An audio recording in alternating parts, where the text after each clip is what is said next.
Hey gang, how y'all doing? So I want to go over really quickly what a worm and what a Trojan is. This is Dwayne from ITMasterKey.com, and this is a few things that you may come across on the A+ exam, Security Plus exam, CCNA, CEH. So let's just go through two different types of malware.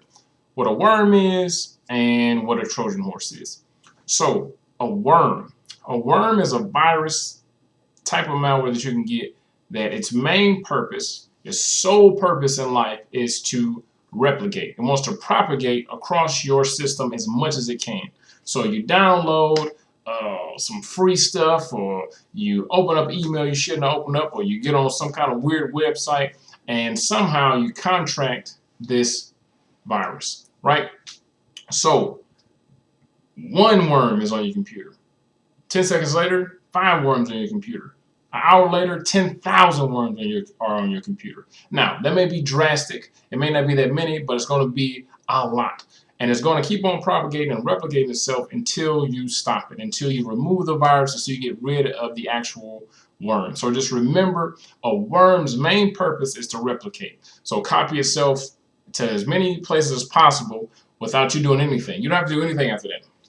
You don't have to click anything, do anything. Once you get the worm, it knows what its job is. It's clocking in, and it's like, okay, let me copy myself. Boom, made a copy. Boom, made a copy. Boom, made a copy. And then you have to think it's doing it so fast because the one worm made a copy of itself, and then its copy is making a copy of itself. Well, the original was making a copy of itself, and then the other ones are making copies of themselves. So that's why it propagates and replicates and just spreads so fast. So what's the main definition of a worm? What's one thing somebody could say so you can be like, oh, that's probably a worm, is that it replicates itself.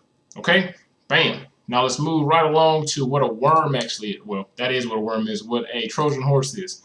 So the term Trojan horse comes from a story long ago.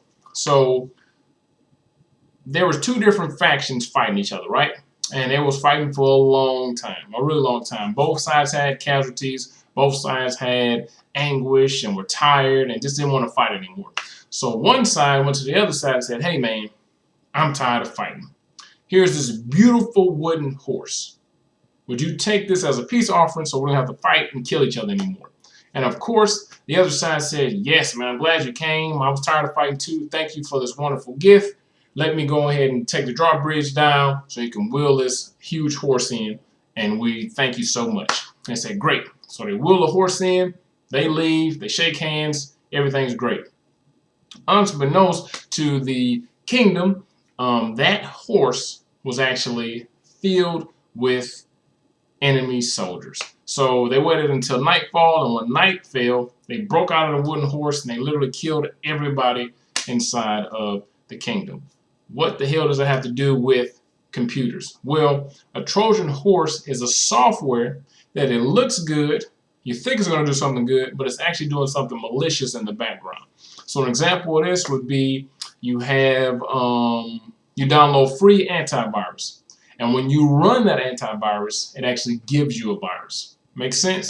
So it looks like it's doing something good, something that you wanted to do, but it's actually doing something malicious in the background. Or you download a free video game. Oh, it's the whole game? I get it for free? Yes. You download the video game, and not only does the video game not work, it gives you a virus.